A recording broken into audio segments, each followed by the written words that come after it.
ગુજરાતને બચાવી લો। છેલ્લા 1 વર્ષથી કહું છું કે આજે નહીં જાગો તો ક્યારેય નહીં જાગો। આપણી ધરતી છે, ડીએપી, યુરિયા અને રાસાયણિક ખાતર નાખીને આપણે આ ધરતીનો વિનાશ કરી નાખ્યો છે। ગુજરાતની મારે માતા બહેનોને ખાસ કહેવાનું કે તમે જે લીલા શાકભાજી ખાવ છો, ફ્રૂટ ખાવ છો, ધાન ખાવ છો, એમાં રાસાયણિક દવા સિવાય બીજું કાંઈ નથી।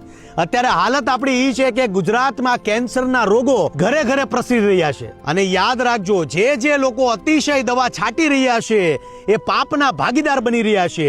સૃષ્ટિ પર સંકટ આવ્યું છે ત્યારે ગાય જ આપને ઉગાર્યા છે, એટલે ગાય આધારિત ખેતી કરો।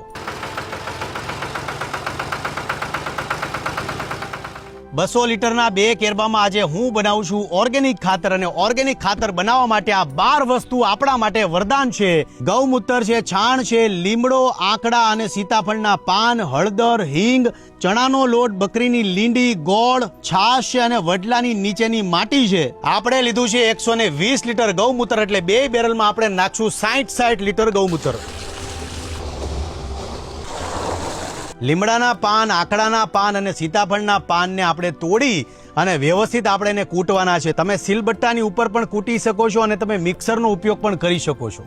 3 પાનની પેસ્ટ બનાવી છે। હવે આમાં જોવાની વાત એ છે કે બકરી કાકરાને છોડીને બધી જ વસ્તુ ખાય છે, પણ સીતાફળના પાંદડા ખાતા નથી, એટલે આ ઔષધિની અંદર સીતાફળના પાન જે છે રામબાણ ઇલાજ છે।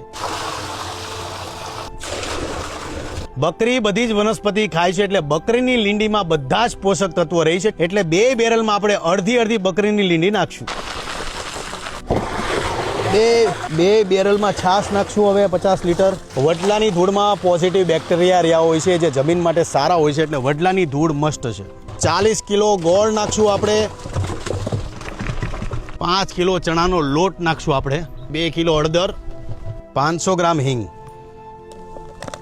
ગાય માતાએ આપણને શું નથી આપ્યું? મેં ગૌમૂત્ર તો નાખી દીધું છે। હવે 90 કિલો છાણને આપણે 2 બેરલમાં નાખશું। હવે મેં મારા ખેતરમાં 600 ઝાડ પ્રમાણે અંદાજો બાંધ્યો છે, તમે તમારા ખેતરમાં તમારા પ્રમાણે અંદાજો બાંધજો।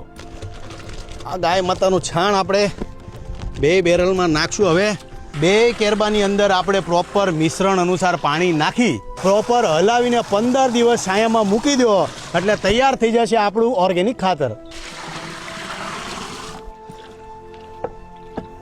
છાણિયું ખાતર તાજું અને લિક્વિડ ફોર્મમાં હોય તો વધારે સારું લાગશે। વાર પણ આવશે મજા। તાત્કાલિક રિઝલ્ટની આશા જરા પણ ન રાખવી, બાકી રિઝલ્ટ આમાં 100% છે।